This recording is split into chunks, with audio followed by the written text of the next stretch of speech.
Ngayon nga kapatid ay usap-usapan itong ipinapakita ngayon nitong ang koponan ng Onyx PH at itong koponan ng Onyx Indonesia na kung saan kapatid nagkanda talo-talo na kasi yung mga nangihibabaw noon dito nga sa MPL. Tuluyan na nga ba kapatid natatapos na nga kaagad itong era nila Kyrie at Kelra sa kanika nilang mga koponan? Makakabawi nga ba itong Onyx PH at Onyx ID sa mga susunod na linggo ng MPL? Albert ng EVOS nanguna dito nga sa MPL Indonesia. Pinatunayan kapatid na siya ang sinayang ng Onyx ID. Pag-uusapan natin yan sa araw na ito. Pero bago nga natin ito pag-usapan, huwag nyo kalimutang mag-subscribe at i-hit ang notification bell para mas maging updated ka pa sa mga future uploads natin. Ano pa bang hinihintay mo? Tara!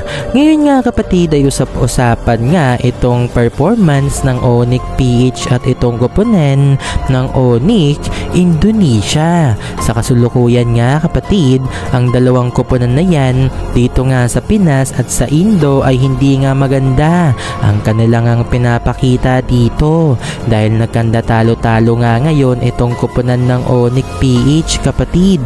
Neto lang ay may dalawang magkasunod na talo na nga itong Onyx PH. Sa madaling salita kapatid, hindi nga maganda ang start ngayon ng Onyx PH, hindi kagaya sa mga nakalipas na season na kung saan umpisa pa lang ay tuloy-tuloy na nga ang panalo. Hindi ba't nung nakaraang season din kapatid ay naitala nga nitong Onyx PH ang pinakamahabang win streak dito nga sa kasaysayan ng MPL PH? Kaya naman nang dahil nga dyan kapatid ay hindi na nga nila naulit yung bagay na yan dahil natalo na nga kagad sila nung nakaraan. Marami ngayon ang nagdududa sa Onyx PH, yung tipong sinasabi nga ng ilan ay di umano nakakuha na raw ng ibang koponan kung paano nga tatalunin itong Onyx PH.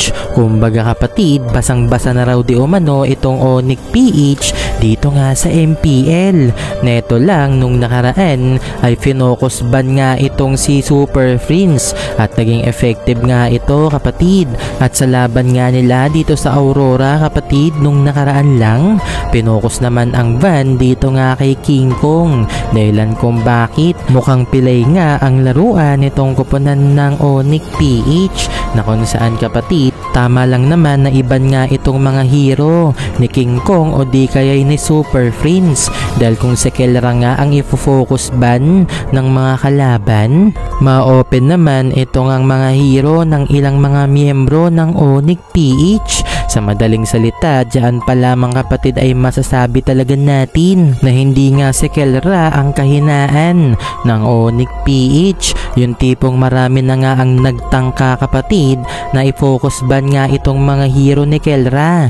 Pero hindi pa rin talaga mapigilan itong ang si Kelra kapatid dahil sobrang lakas nga nito at sobrang lawak nga ng hero pool nitong ang ni Kelra. Kaya naman nang dahil nga dyan kapatid, dyan natin masasabi talaga na ang kahinaan ng Onyx PH ay itong ang si King Kong o di kaya itong ang si Super Prince. Kapag naiban nga yung mga hero nila, matik, hirap nga sila na manalo. Kaya ngayon nga kapatid, inaasahan nga ng mga fans ng Onyx PH na tuluyang ang makakabawi ang Onyx PH sa pagkakataon na ito. Pero syempre, hindi nga magiging madali yung mga susunod na laban nila na kung titingnan, halos lahat kasi ng koponan dito nga sa MPL kapatid, may tuturing mo talaga na may lason. Kahit nga itong Twisted Minds, may lason din na dala yan kapatid.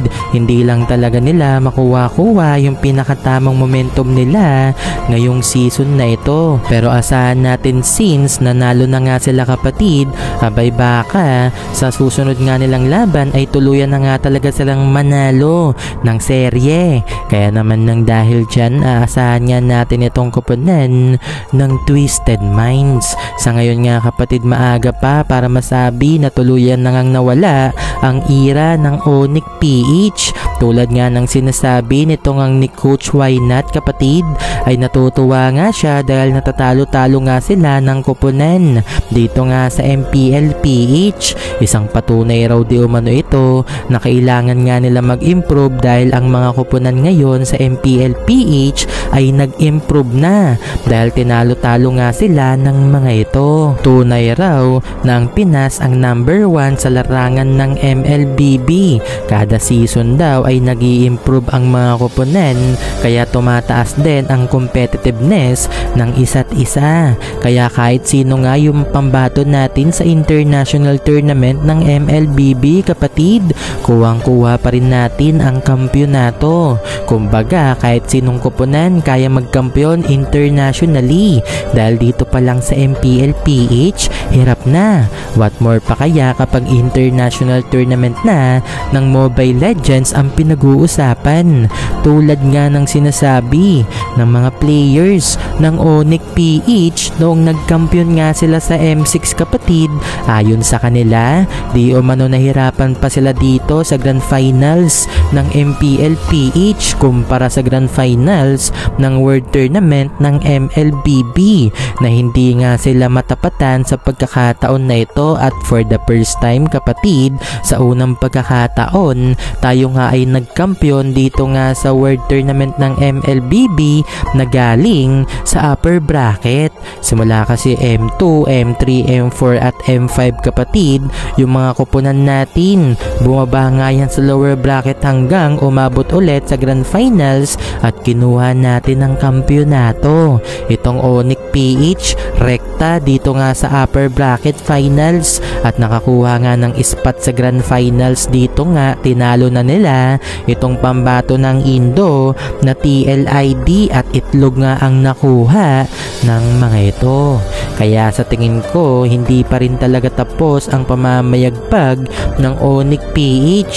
Medyo shaky man ang kanilang unang linggo, makakakuha rin ng tamang momentum ang mga ito at yan ang isa nga sa ating aasahan.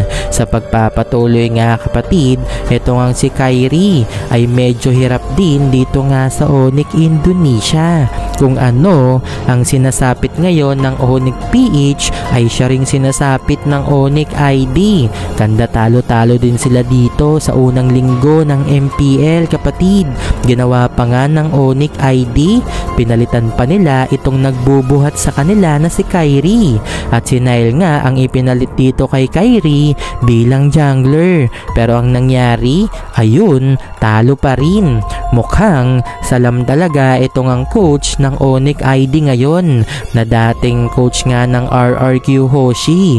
Mas mainam pa nga kapatid na si Coach Sheb ang coach ng Onyx ID. Pero syempre hindi na nga makakabalik si Coach Sheb bilang coach dahil sa kasulukuyan nga kapatid si Coach Sheb ay president na ng Onyx. Kaya naman nang dahil nga dyan kapatid, sana ay makapag-bounce back din ito nga sila Kyrie. Sa ngayon ay struggling ang mga ito at ang pinakamapalad sa Onyx ID walang iba kundi ito nga si Albert dahil umalis nga siya dito nga sa Onyx ID kapatid. Siguro naramdaman nga ni Albert na hindi na nga magiging successful ang Onyx ID dito nga sa MPL. Kaya nung nakaraan tuluyan na ngang umalis itong si Albert sa kadahilan ng gusto niya raw di umanong maglaro bilang main 5 at napunta nga siya dito sa EVOS. Hindi niya nga binigo ang EVOS kapatid dahil maganda nga ang performance ngayon ng EVOS dito nga sa MPL Indonesia na kung saan kapatid sila nga ay nangunguna ngayon dito nga sa MPL ID. Sa madaling salita, napapatunayan nga ngayon ni Albert na siya nga ang sinayang ng Onyx ID na kung saan ibinangko lamang ito ngang si Albert ng ilang season at umaasa nga na makakalaro siya bilang main 5. Kumbaga binayaran lang si Albert para umupo dito nga sa Onyx ID. Ang siste hindi rin siya nakalaro at tuluyang umalis sa koponan na ito. Itinanghal ring itong si Albert na nangunguna ngayon dito nga sa MVP ng Indonesia, kapatid. Kung titingnan natin, sobrang solid talaga ng ipinapakita ni Albert at sana ay magtuloy-tuloy nga ang bagay na yan. So kapatid, ano ang reaksyon mo sa video na ito? I-comment mo sa baba. Maraming salamat.